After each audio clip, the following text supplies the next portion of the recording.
Monsieur le Président, Mesdames, Mesdemoiselles, Messieurs, en m'invitant ce soir à présenter devant vous cette conférence sur les liens entre le droit, la légitimité et l'harmonie sociale, vous me faites un grand plaisir et un grand honneur.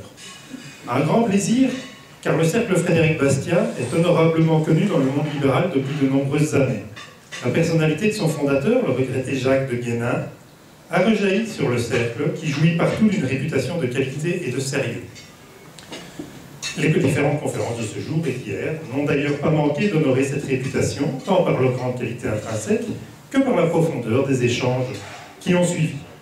Je ne doute pas que celle de demain sera au moins du même niveau et que nous en retirerons les mêmes satisfactions intellectuelles et morales. Plus d'une fois, j'avais déjà songé à vous rejoindre, mais ma paresse atavique et ma désorganisation chronique m'avaient à chaque fois fait manquer les dates d'inscription. Je vous remercie donc de m'avoir invité, ce qui me permet enfin de participer à cet agréable événement. C'est donc un plaisir que vous me faites, mais également un honneur. Car lorsque vous me contactâtes, je me demandais bien à quel titre je pouvais prétendre prendre la parole devant une assemblée d'une telle qualité. Je ne dispose ni des titres, ni des grades, ni de la célébrité des autres intervenants. Et mon vieux diplôme de sociologie moisit au fond d'une armoire depuis très longtemps. Je ne suis finalement qu'un dilettante qui cherche à meubler son oisiveté par quelques lectures et un peu de militantisme.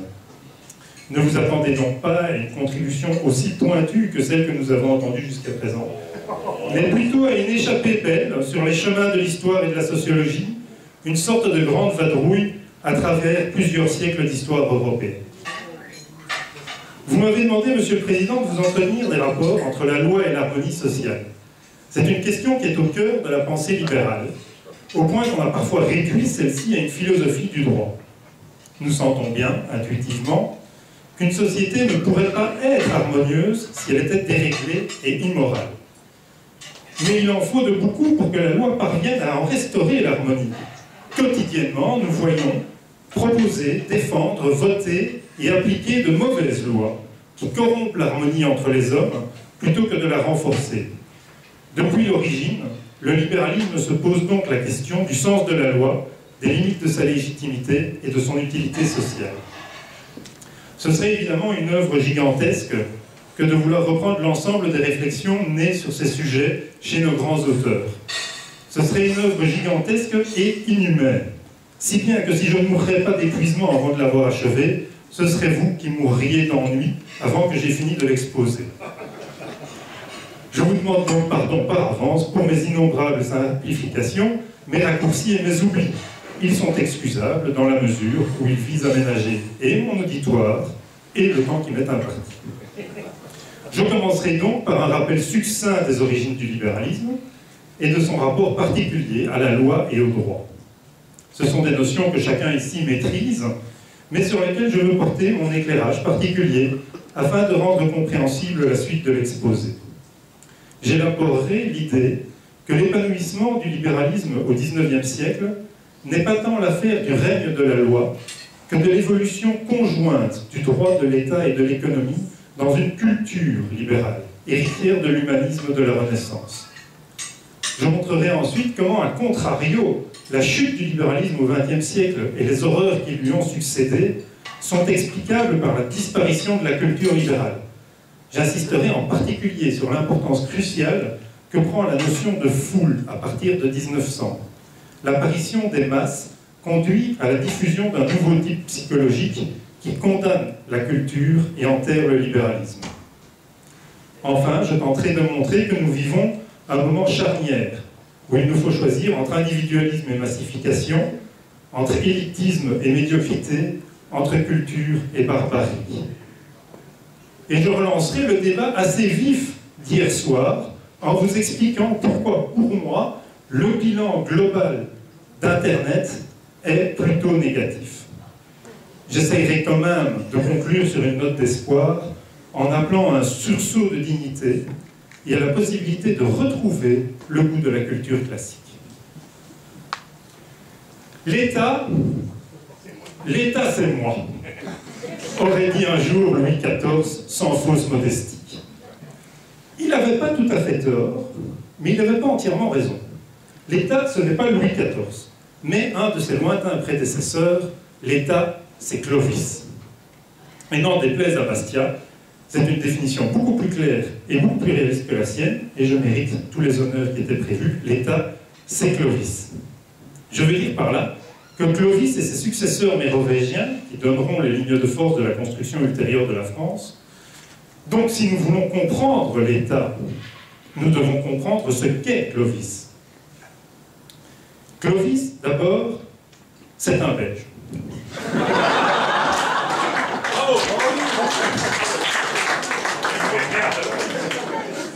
Un Belge barbare. Il est roi d'un peuple barbare qu'on appelle les Francs-Saliens, dont le royaume va grosso modo de la Hollande à Cambrai, et dont la capitale est installée à Tournai, dans le Hainaut belge, plus ou moins à hauteur de l'île. L'Empire romain d'Occident est en ruine. À l'est de la France actuelle sont installés d'autres peuples francs et burgondes. La Grande-Bretagne subit les attaques des Angles et des Saxons. L'Espagne, l'Aquitaine et la Provence sont sous le contrôle des Visigoths. Au milieu de ces barbares survit une enclave gallo-romaine qui va de la Champagne à la Normandie. Ce qu'on appelle la fondation de la France, c'est la destruction de cette ultime zone de civilisation par les barbares de Clovis, avec son cortège de carnage, de massacres, de viols et d'incendies. C'est aussi l'alliance de tous les peuples francs, sous la direction de Clovis. Alliance qui fut réalisée par Clovis d'une façon assez expéditive, vu qu'il fit assassiner tous les autres rois, en ce y compris les membres de sa propre famille. L'évêque Grégoire de Tours raconte même à ce propos que toute sa vie, Clovis a fait mener des recherches généalogiques, afin d'être certain d'avoir éliminé tout le monde. L'État, c'est ça. Un massacre organisé par un barbare sanguinaire.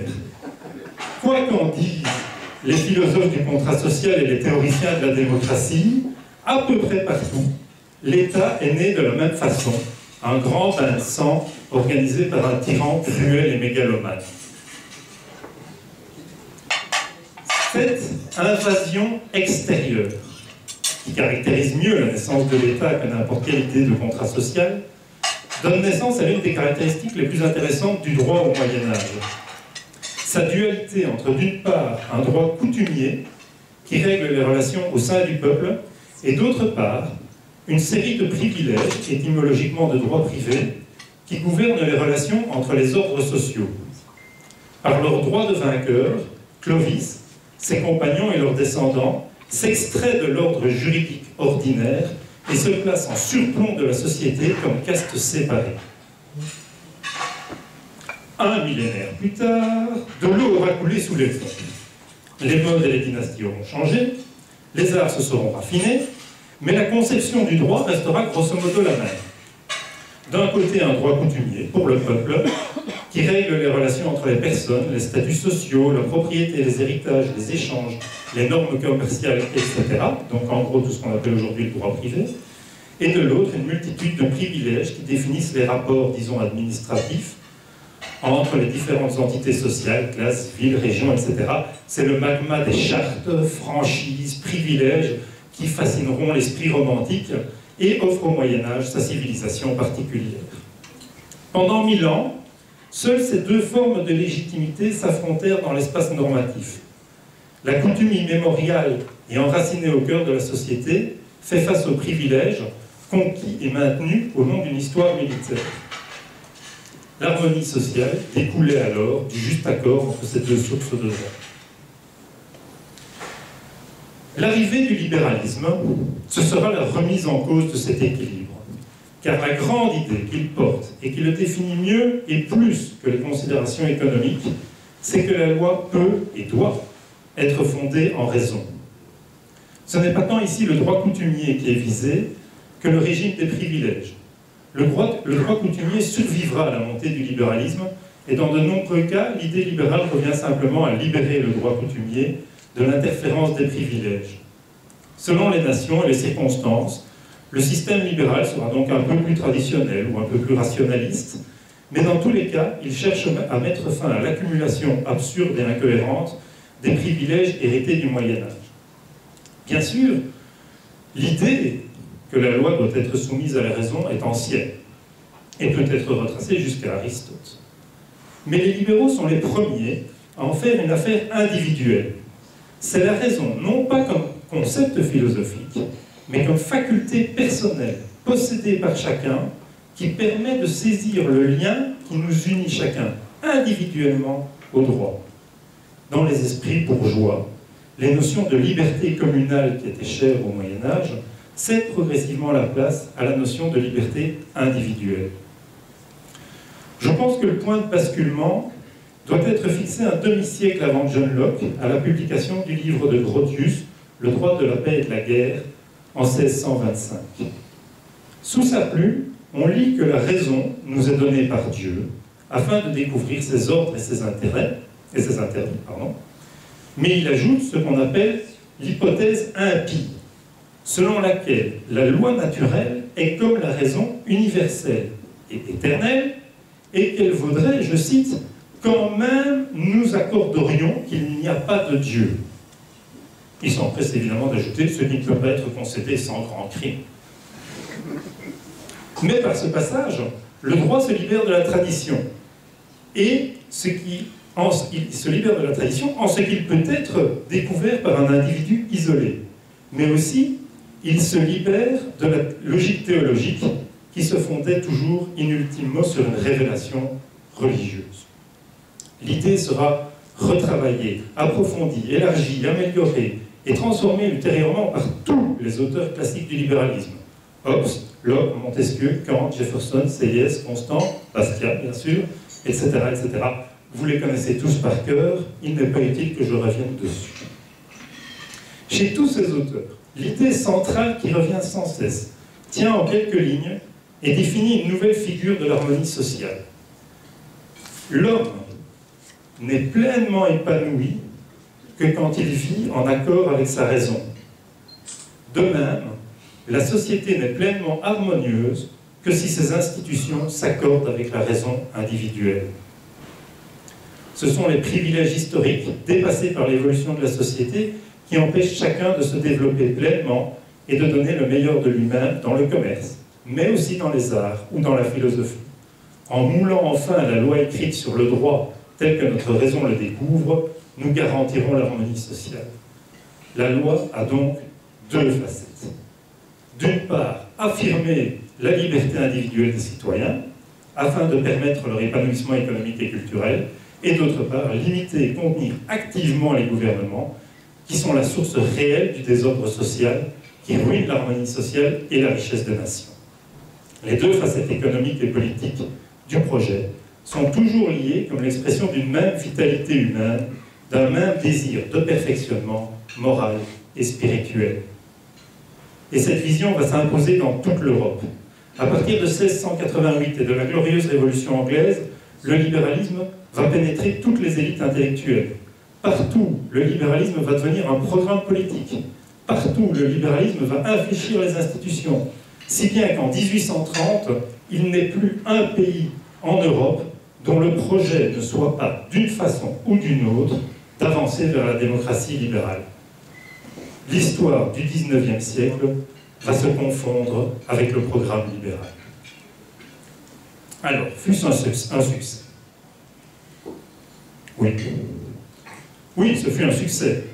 Ce fut un succès inimaginable, un succès au-delà de toute espérance, un succès tel que, aujourd'hui encore, l'esprit a du mal à y croire et qu'on se refuse à admettre qu'un tel miracle puisse avoir eu lieu dans les faits seuls d'une nouvelle pensée. Imaginez, quand Napoléon traverse l'Europe, il le fait comme Jules César, à pied, à cheval, en chariot. Un siècle plus tard, c'est la guerre de 14-18, il y a des trains, il y a des automobiles, il y a des camions, il y a même des avions. Nous sommes aveuglés par l'idéologie progressiste qui postule un long et constant progrès de l'humanité. Et elle nous cache cette vérité incroyable. Nous avons plus progressé en un siècle que dans les 2 ou 3 millénaires précédents. Et il ne s'agit pas seulement d'un succès technique, mais d'un immense progrès dans tous les domaines. Économiquement, bien sûr, avec une richesse mondiale qui quadruple entre 1920 et 1914, x4, Auparavant, il avait fallu un millénaire pour constater une progression pareille. Bien sûr, la misère n'a pas disparu, et des poches de nouvelles sont même apparues. Mais revenir sans cesse sur la photo de telle ou telle situation socialement épouvantable au XIXe siècle, c'est une façon de cacher le film d'ensemble qui est un immense enrichissement collectif. Les familles ont disparu. Au XVIIIe siècle, vous avez encore des famines au cœur même de l'Europe, en France, en Allemagne, en Angleterre. Au XIXe siècle, il n'y a plus que 2 familles, et à ces marges. Une en Finlande et l'autre en Irlande. Et puis, c'est fini. L'Europe mange à sa faim pour la première fois dans l'histoire. Enfin, tant que les communistes restent loin du pouvoir. Le progrès est également évident dans le domaine culturel. De Balzac à Jules Verne, en passant par Victor Hugo, quasiment tous les grands romanciers français datent du XIXe siècle. Le XIXe siècle, c'est le siècle du roman, comme le XVIIe siècle avait été celui du théâtre, avec Corneille, Racine et Molière. Pourquoi ce changement? Pourquoi le génie littéraire s'est-il déplacé vers le roman? Eh bien, parce que les gens savent enfin lire. Au XVIIe siècle, le peuple ne savait pas lire, et ça ne lui aurait d'ailleurs servi à rien, parce que le papier coûtait horriblement cher. Mais au XIXe, les gens lisent et écrivent comme des possédés.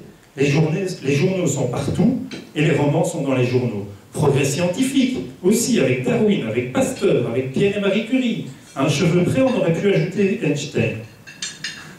Et enfin, confirmant l'explosion vitale permise par le libéralisme, la démographie elle-même s'emballe. La population de la France passe de 30 à 40 millions, plus 25%. Celle de l'Allemagne de 22 à 56 millions, plus 150%. Et c'est évidemment l'Angleterre, le pays le plus libéral de tous, qui remporte la palme en multipliant sa population par 4, passant de 10 millions à 40 millions d'habitants. Au total, la population européenne aura été multipliée par 2,5, soit autant que dans les 4 siècles précédents. Hélas, c'est dans cette explosion démographique, alors même qu'elle est la preuve de la puissance vitale du libéralisme, qu'il faut chercher la cause de son abandon. Lors de la Révolution française, Paris compte 500 000 habitants, avec une pyramide des âges plus proche du Maghreb actuel que de l'Allemagne. Si bien que la moitié de ces habitants sont des enfants ou des jeunes, restent 250 000 adultes, dont 125 000 femmes à qui on ne demande pas leur avis, ce qui n'empêche jamais de le donner. Restent 125 000 hommes adultes, et encore, ils ne font pas tous de la politique. Il faut donc se figurer que la Révolution française, les foules de l'époque, c'était quelques dizaines de milliers d'hommes. On ne va pas aller jusqu'à dire que tout le monde se connaît, mais tout le monde connaît quelqu'un qui connaît quelqu'un. Et dans ces conditions, les notions même de droit individuel semblent évidentes. Même l'idée d'un contrat social, c'est-à-dire d'un peuple qui se réunirait pour donner individuellement son accord à une constitution, n'est pas complètement inconcevable. Mais un siècle plus tard, nous ne sommes plus face à des individus. Nous sommes face à des foules, face à des masses. La vie comme expérience vécue s'en trouve considérablement modifiée. À ma connaissance, le seul auteur libéral à s'être emparé du sujet est José Ortega y Gasset, dans son livre « La révolte des masses ». Composé dans les années 20, je suivrai donc son raisonnement dans la suite de cet exposé. Le premier point qui attire l'attention d'Ortega, c'est l'enjeu que constitue au quotidien l'espace. Dans les bus, dans les trains, au théâtre, au restaurant, on se demande sans cesse si on trouvera de la place. C'était un problème qui ne se posait pas dans son enfance. Et tout paraissait toujours trop grand et à moitié vide. Mais, depuis le tournant du siècle, explique-t-il, partout l'homme se heurte à la foule. Le voisin empiète toujours sur ma zone de confort, obstrue mon champ de vision, bloque ma capacité d'action.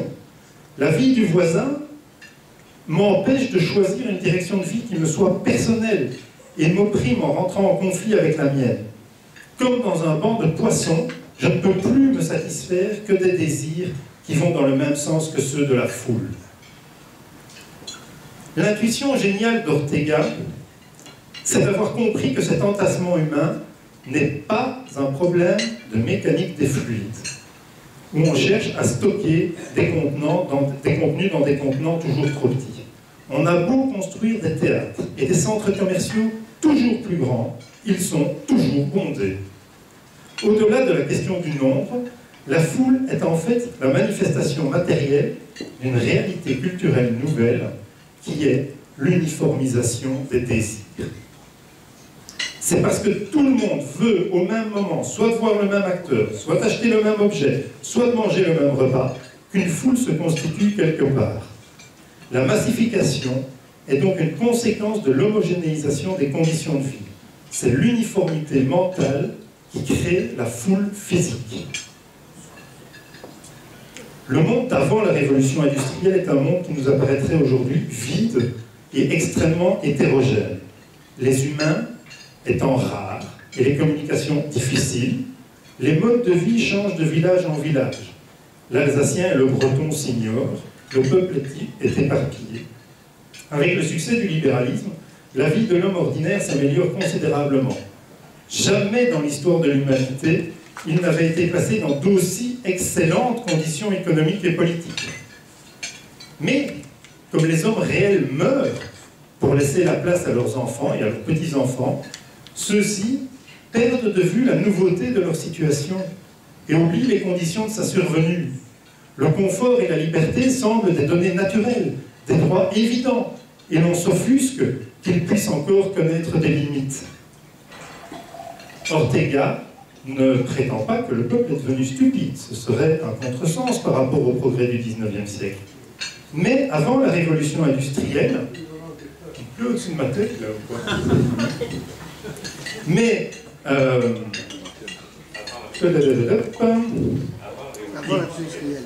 avant la révolution industrielle, le peuple était pauvre et souffrant. Il commençait sa vie avec l'idée que le monde était une vallée de larmes, qu'il était né pour souffrir et qu'il pouvait s'estimer heureux du moindre bien qui lui arriverait. Quand bien même il aurait eu une opinion sur la façon de gérer les affaires publiques, il était trop dispersé pour pouvoir unifier cette opinion et exercer un réel pouvoir. Il s'en remettait donc aux élites sociales, tant par habitude que par nécessité. Avec les développements du libéralisme, ces verrous sautent les uns après les autres. Ne souffrant plus, il considère la souffrance comme une absurdité. Sachant lire, il prétend se forger une opinion. Uniformisé, il est la proie d'enthousiasme primitif et incontrôlé. Curieux XXe siècle où le monde accède enfin à la civilisation, mais où l'homme redevient primitif. L'homme du XXe siècle jouit de l'automobile, en possède une, et sait déjà que la suivante sera plus belle, plus rapide et plus confortable. Mais dans le même temps, il se désintéresse totalement de ce qui a rendu l'automobile possible. Les conditions politiques, sociales et économiques qui ont fait advenir cette chose qu'il emploie quotidiennement. Il n'y voit qu'un objet matériel, au même titre qu'un arbre ou un rocher, sans plus percevoir que la conception même de l'automobile n'a été rendue possible que par l'immense effort de réflexion de plusieurs générations de philosophes libéraux. Et la masse se révolte. Parce qu'elle prend pour acquis ce qu'elle possède déjà et veut que les problèmes restants soient résolus immédiatement. Elle ne veut plus prendre le temps de la discussion, le temps de la réflexion, le temps de l'élaboration, le temps de la comparaison, le temps de la procédure, le temps même de la préparation de l'action.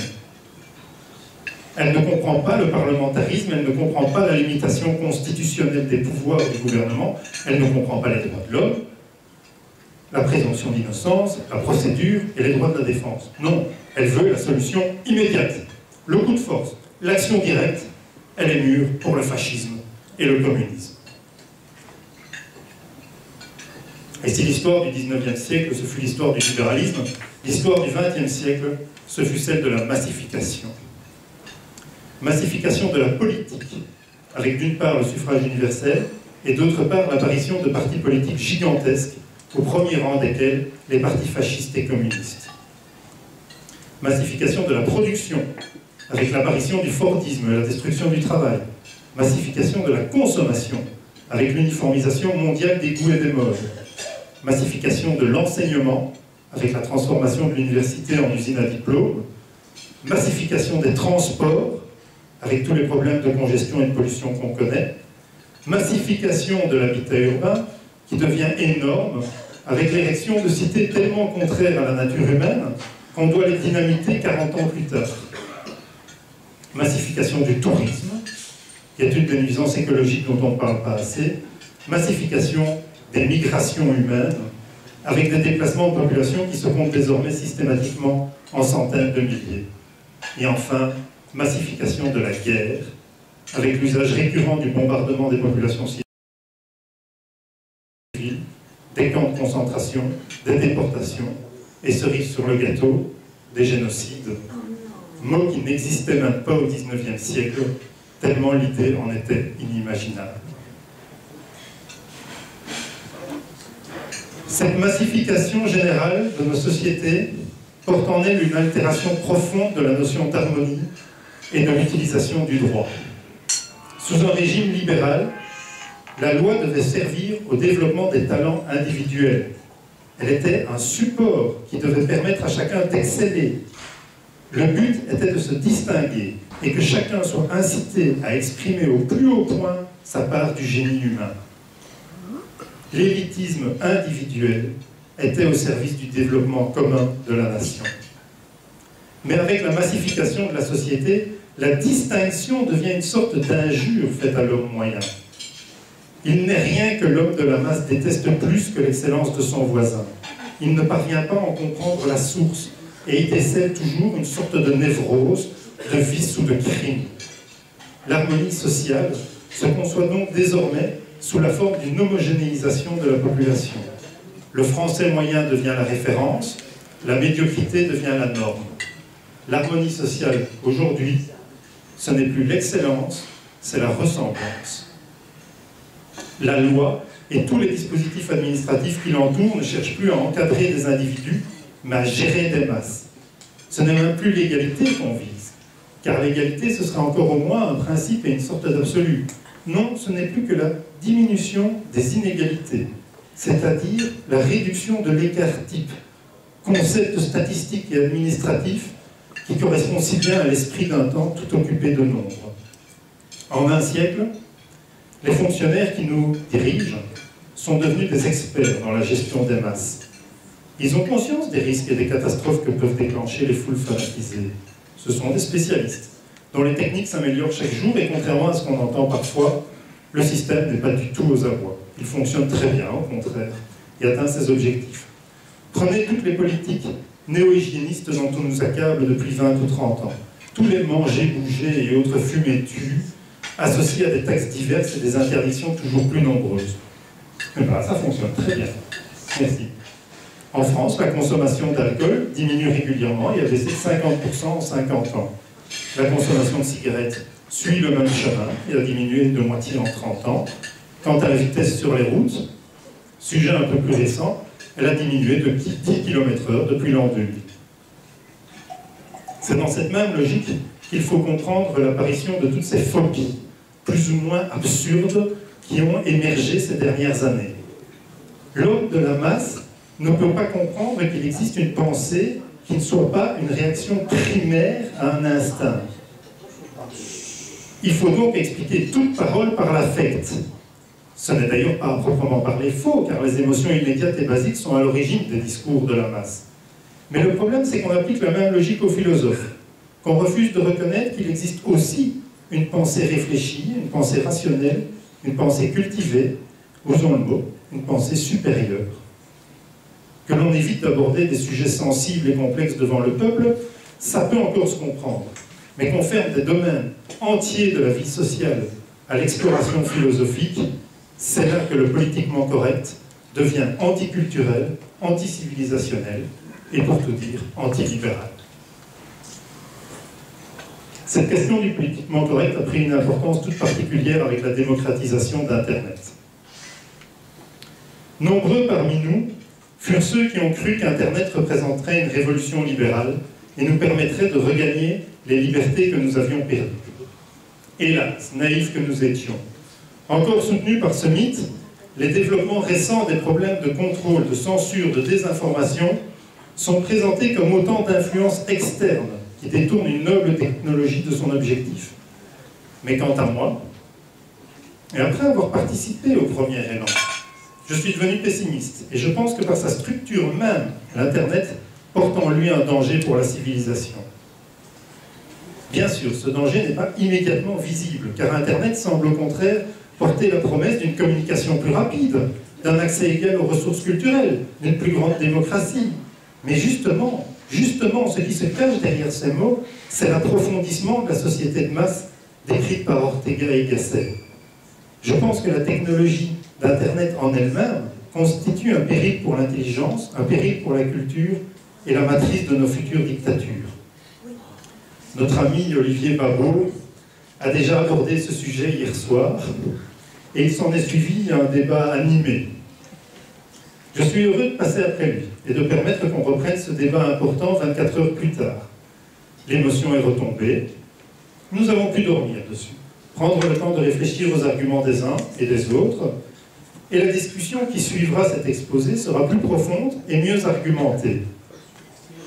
Cette amélioration de la discussion par le simple mûrissement du temps, c'est justement ce qui manque sur les réseaux sociaux et leur instantanéité.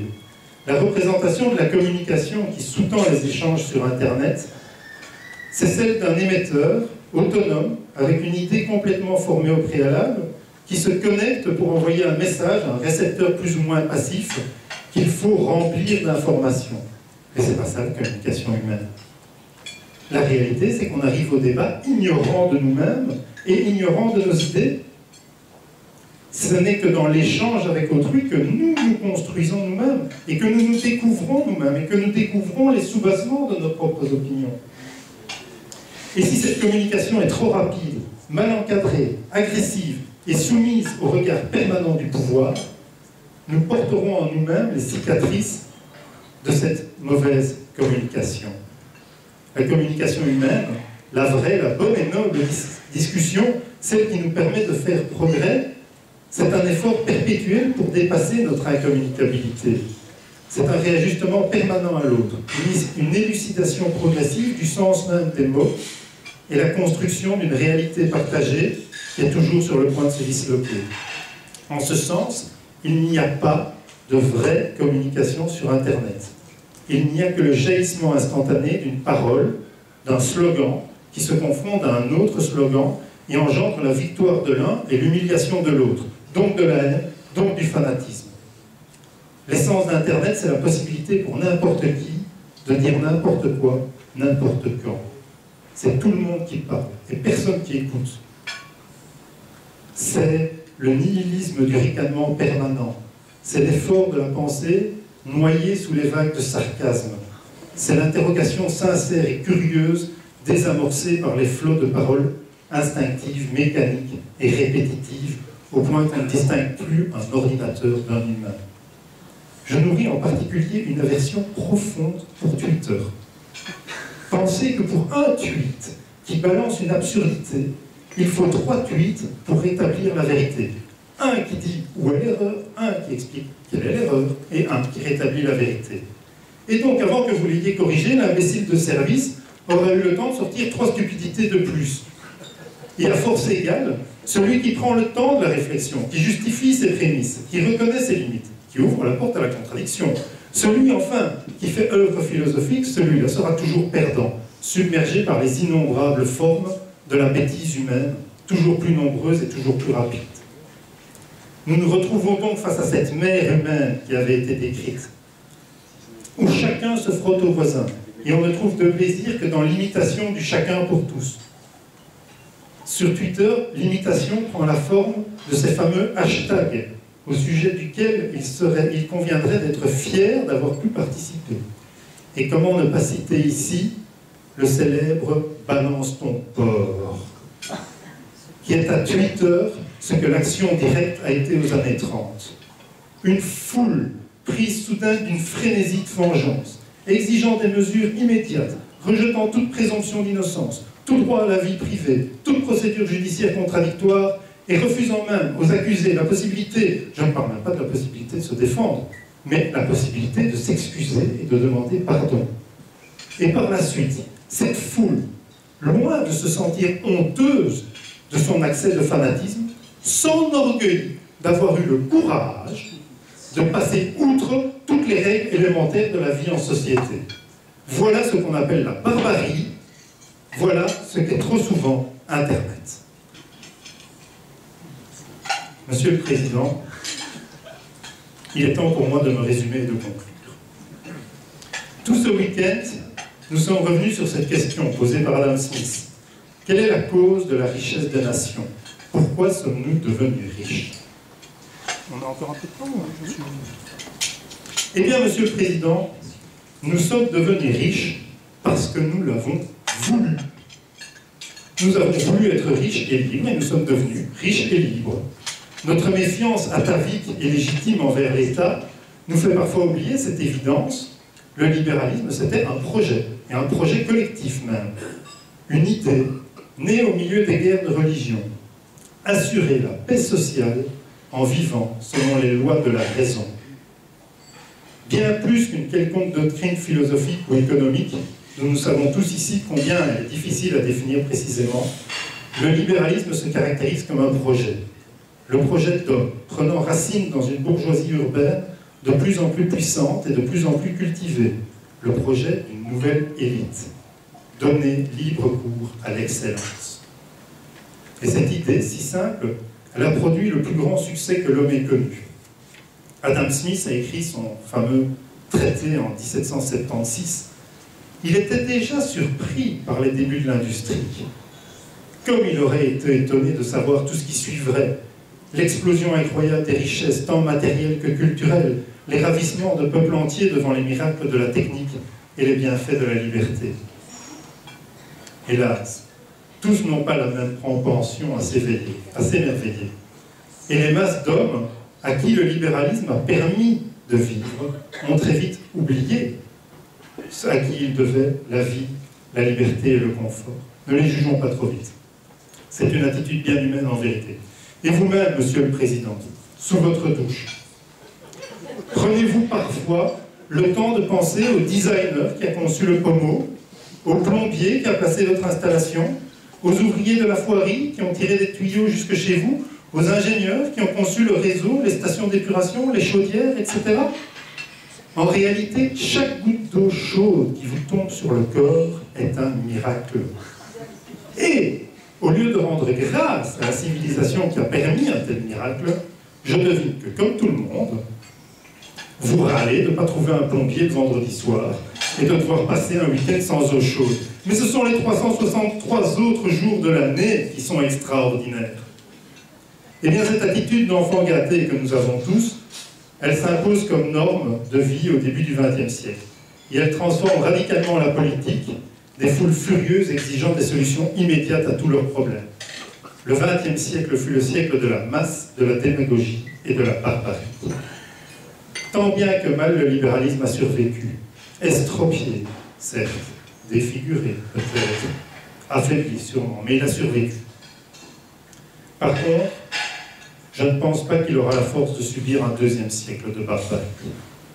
Et l'avenir de la culture européenne et du libéralisme se joue réellement dans les années qui viennent. Il s'est répandu récemment dans les milieux de droite l'idée étrange que les masses seraient naturellement libérales ou conservatrices, mais qu'elles seraient manipulées par des élites malveillantes.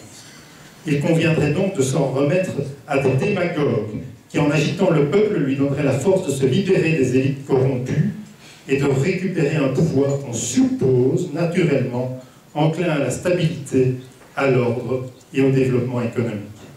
Il est d'autant plus étonnant de rencontrer cette théorie à droite qu'elle est un décalque pur et simple du maoïsme des années 60. On postulait alors la spontanéité révolutionnaire des masses et la nécessité de renverser les élites du Parti communiste chinois. Ce fut la révolution culturelle et son million de morts. Il faut donc le répéter. Cette idée est fausse et dangereuse parce qu'elle méconnaît la réalité de la masse. La masse n'est ni conservatrice, ni révolutionnaire, ni libérale. La masse est changeante, brutale et stupide. La masse est une mer déchaînée par des vagues d'origines diverses qui la secouent en mouvements contradictoires. Le démagogue navigue sur cette mer, quel que soit son nom, son origine, son intelligence personnelle ou son parti, le démagogue est toujours un aventurier. Il se moque du futur comme du passé. Il veut être porté par des vagues immenses et il entend détruire tout ce qui empêche la masse de donner libre cours à ses pulsions immédiates.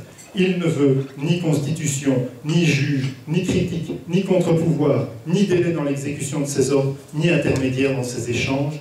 Il veut l'exultation sauvage d'un peuple uniformisé qu'il domine par un lien instinctif d'identité. Quel que soit son camp, toujours le démagogue veut se débarrasser de la culture et en revenir à la barbarie. Or, le libéralisme fut, et il reste, l'expression la plus haute et la plus belle de la culture européenne.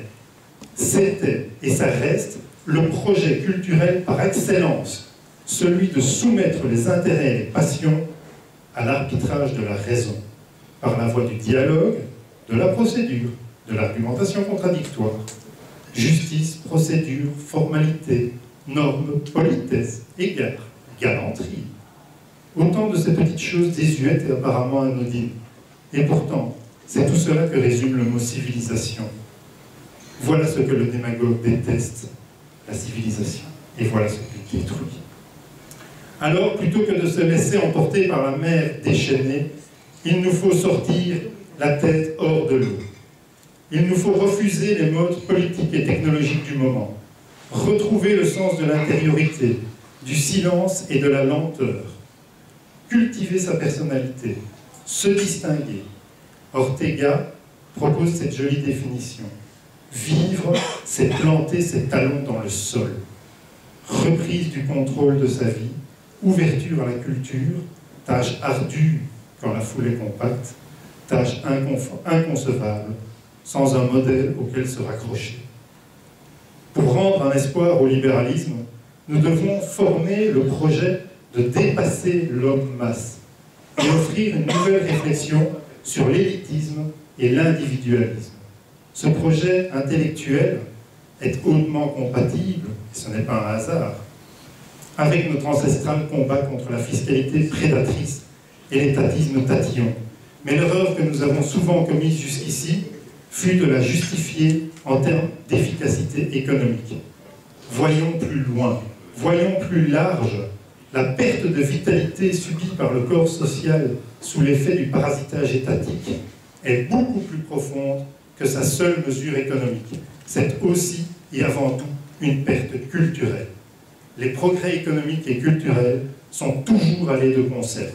À Athènes, à Rome, à Florence, à Versailles, la plus grande richesse a toujours accompagné la plus haute culture. À l'inverse, le communisme ne fut pas seulement une faillite économique, ce fut aussi une effroyable Sibérie artistique dominée par la laideur, le mensonge et la crétinerie. Il y a une raison à ce parallélisme. C'est que l'homme cultivé sort de lui-même, qu'il cesse de se croire parfait et achevé, qu'il réalise ce qu'est l'expression d'un vrai talent. Et alors, il ne voit plus les innovations de l'entrepreneur comme une agression, une tentative de fraude ou un égoïsme mesquin. Il y voit au contraire une expression locale et spécifique du génie humain qui parcourt toutes les manifestations culturelles. Et plus important encore, il se découvre lui-même capable de création, doté de talent et justifié par une œuvre utile. Monsieur le Président, Mesdames, Mesdemoiselles, Messieurs, j'espère ne pas avoir abusé de votre temps et je vous remercie de votre attention.